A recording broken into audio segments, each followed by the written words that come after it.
Jonathan Gannon signed with the Arizona Cardinals, and Shane Steichen is going to be the head coach of Indianapolis. The Eagles are going to have a lot of change going into this next season. Like Jason Kelce, there's rumors he might retire. That's going to heavily impact their offensive line. They're just not going to be able to afford to pay people in the same way. And Jalen Hurts, he's earned himself a contract. Jalen Hurts has earned himself a top 5 NFL contract for sure. So if you're the Eagles and you want to continue this run of success, how likely do you think that is? About as likely as it was 5 years ago, right? Because we just went through this with the Eagles, where they had the quarterback that was coming up on a giant contract. They had the offensive line that was aging, like Jason Peters turning 39 and Jason Kelce with retirement rumors. They had Zach Ertz, the older tight end, who they replaced with Dallas Goedert. Chris Long retired. They ended up this year replacing him with Hassan Reddick. So it feels like we were kind of just here not too long ago with the Eagles. And it's super interesting because they are in that same position again. They're going to extend the quarterback. There's no 5th-year option on Jalen Hurts, so he's got to get it this offseason or else his contract is up at the end of next year. And they've said we're going to pay him close to $50 million. You don't usually hear that from the president and the owner at this stage of the game. They're like, yeah, we're going to pay him whatever he wants. So they're going to pay Jalen Hurts. And like you said, that means a couple pieces aren't going to be there in a couple years. The Eagles kind of just went through this 5 years ago, and they really messed up badly 5 years ago. Like they miraculously pulled themselves out of it, but like they had to go to some pretty low lows in terms of building themselves out of that lull they came in after winning the Super Bowl in 2017. So looking at it, the unrestricted free agents for the Philadelphia Eagles: cornerback James Bradbury, defensive tackle Fletcher Cox, tackle Andre Dillard, linebacker TJ Edwards, safety Marcus Epps, safety CJ Gardner-Johnson, defensive end Brandon Graham, defensive tackle Javon Hargraves, defensive tackle Linval Joseph, center Jason Kelce, punter Brett Kerb, Gardner Minshew is up, Zach Pascal at wide receiver, defensive end Robert Quinn, who they just acquired this past season, Miles Sanders, Boston Scott, Isaac Samalu, Nnamdi Suh, and Kaiser White. That's a lot of names. In particular, 19 players. Yeah, in particular, the positions that are most heavily affected, 2 of their running back rotation, Miles Sanders and Boston Scott, both gone. And then you look at the impact on the defensive line. I get it. Brandon Graham, Fletcher Cox, these guys are probably in their sunset years, but at the same time, they're still really good. They're why the Eagles were really good. If then you lose either of those guys, I think they'll come to some sort of contract with these two, because I think for a guy like Fletcher Cox, he's like the heartbeat of your Philadelphia Eagles defense. He's been there the longest. Brandon Graham, too, has been there for a long time. They're okay with letting a guy like Nnamdi Suh walk because Suh was, again, just a midseason acquisition. Javon Hargraves might be on the way out. But losing all that talent, because these guys are all talented, and you're just not going to be able to pay them all, that's going to hurt. Like, I don't know how much it hurts. I think that when I look at the composition of the NFC East, okay, so the Giants, they were a nice little surprise this year. Will the Giants be better next year? The Cowboys, I think they'll still be good. The Commanders, still kind of like in limbo right now, but they did beat this Eagles team last year in a regular season game. So if this Eagles team starts becoming less talented, because that was their main advantage over the NFC entirely this year, is top to bottom, they had the most talented roster. If this roster is no longer the most talented roster, then what is this Eagles team? This is why it's so hard to remain sustainable in the NFL. And the good news for the Eagles, like, I know it sounds doom and gloom when we list 19 players, 9 of them who started in the Super Bowl, if you count TJ Edwards as the 12th guy in that linebacking core and Gardner Johnson as a slot corner, like 9 people who started in the Super Bowl. While it does sound doom and gloom, they have so much draft capital stored in their back pocket to be able to work with, not just having the Saints pick this past year, but like the 2 best players in college football in 2021 are on the Eagles and didn't play at all in the Super Bowl. We're talking about Jordan Davis and Nakobe Dean. They are betting on those dudes being high caliber NFL players. And so that's the thing that could help them remain sustainable. It's a daunting task that, like, even the 49ers messed up. They were bad for a couple years in there. And then they got back to, we win 10 games to end the regular season and go to the NFC Championship and lose. But they were bad for a couple years in there. So like, it's just really hard hard to remain sustainable, especially when, I mean, Brandon Graham and Fletcher Cox were talking about pregame of the Super Bowl. Like, we fully anticipate this could be our last game in Philadelphia after being there for a decade. So if you're the Eagles going into this draft, you have 3 picks within the top 62. You have the number 10 overall pick you mentioned from the Saints, and then you have your own pick. You have your 30th pick.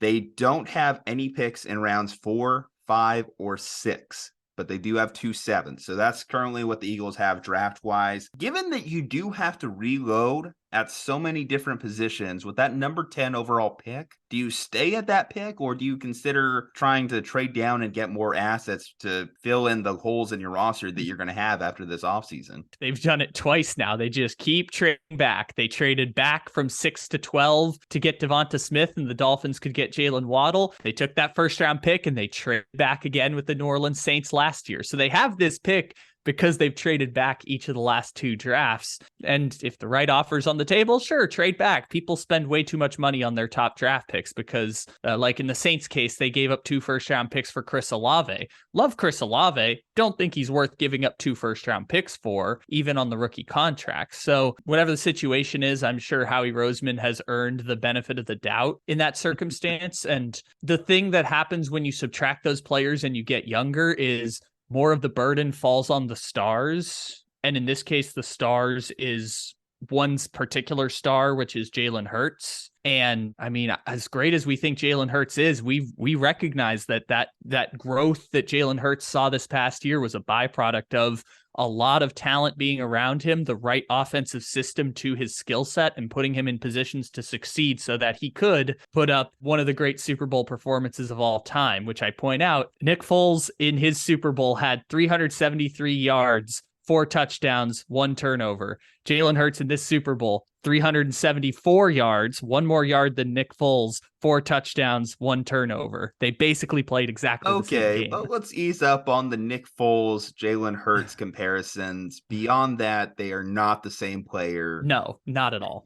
So, yeah, Nick Foles, great season. Jalen Hurts, I expect him to have future great seasons, especially because I think the thing with Jalen Hurts that we obviously all talked about was coming into the year, he struggled to complete basic passes. That was not as much of a problem this year. The fact that he was a high 60s, 70% completion guy was a revelation to his ability to be a franchise quarterback like the Eagles are prepared to make him. We're starting to see that a lot more, obviously. Josh Allen was another guy that struggled to complete basic passes, and the Bills made him into a superstar quarterback. Jalen Hurts, when you look at the current composition of the NFC, he is the best quarterback. I mean, I don't look at any other quarterback currently in the NFC. Like an injured Matthew Stafford, Dak Prescott, the definition of mid. We'll see what happens with Kirk Cousins. Actually, Kirk Cousins probably, like, he has his whole photo next to mid in the Merriam-Webster dictionary. Yeah, no, Kirk Cousins' definition of purgatory, man. That's a purgatory quarterback. Guys that we used to think that were of a higher tier, like Kyler Murray, who the hell knows at this point? Yeah, like Jalen Hurts stands above everyone else currently in the NFC, and that could change fast. But for the most part, I think even if he does fall off a little bit, I think he'll still remain as a top 3 to top 5 quarterback in that conference. You mentioned the perfect comparison for where the Eagles actually are, because I wanted to, off the top, bring up like 5 years ago, they were in this exact same situation where they had to extend the rookie quarterback, and it meant that they lost some pieces and they went to the bottom and built it back up. The perfect comparison for where the Philadelphia Eagles are right now is the Buffalo Bills after that first AFC championship, where Kansas City just blew them out the building. It was like 31-7 in the fourth quarter. That is the perfect comparison for where the Eagles are right now, because you've got 2 years with the current core of this team. After 2 years, you got to rethink everything, because Jalen Hurts is going to be making $50 million against the cap. AJ Brown's going to be making $25 million against the cap. Those 2 players combined making $75 million versus what they are right now, which I believe is roughly about 20 million between the 2. So you have to rethink everything after that point. When Buffalo lost in 2020, Josh Allen and Stephon Diggs were making a combined $15 million per year against the cap. This last year, 2 years later, they were only making $27 million against the cap. In 2023, they'll be making a combined, as it stands right now, $51 million against the cap. The margins fall apart at some point. You have to find value within the margins. And the reason the Buffalo Bills have lost in the second round of the playoffs, other than scheduling breakdowns where they had to play Kansas City in the second round instead of the AFC Championship the year before, is Buffalo has not drafted a Pro Bowler in 4 seasons. The Eagles are in a position where they have the excess of draft capital, and they're going to have to start planning for what 2 years down the road is going to look like, while also trying to go all in on winning championships, because you have a championship caliber roster right now. And threading that line is something that, I mean, at the end of the day, we can kind of say Buffalo didn't succeed at. They had 2-year run with rookie Josh Allen, and after they made that AFC Championship, they lost to Kansas City and then lost to Cincinnati at home in the playoffs. Those feel like disappointments given the level of talent they had. So the Eagles right now are in the position of Buffalo 2 years ago. And I think following that trend is going to be interesting to watch as the Eagles replace coordinators, just make roster decisions, and try and draft young players to complement Jalen Hurts. And I guess I should not underrate the coordinator's loss. Steichen had to have a huge hand in whatever development Jalen Hurts had this past offseason, and the fact that they're going to move on. We'll see. Sirianni, obviously, he's a guy who cut his teeth offensively. Although he was not calling plays, I would like to think that he had some involvement as the head coach into the offensive play calling. So hopefully Sirianni could just kind of pick up the pieces where they left off. Didn't really work too well for his mentor, though, right? Compare this to the 2017 Eagles. Whenever Doug Peterson lost Frank Reich, it became harder for him, even as offensive-minded head coach. So we'll see if Sirianni, in losing Steichen, will have that same issue that Doug Peterson, his predecessor, had. Anyway, guys, going to leave it up to you in the comment section. How do you think this year's Philadelphia Eagles will do coming off an offseason that they're bound to lose some talent? I'd like to hear your thoughts. Leave a like on the video, subscribe to the channel, follow us on all our social medias. From Juju and Kyle, stay safe, happy, and healthy, and we will see you next time.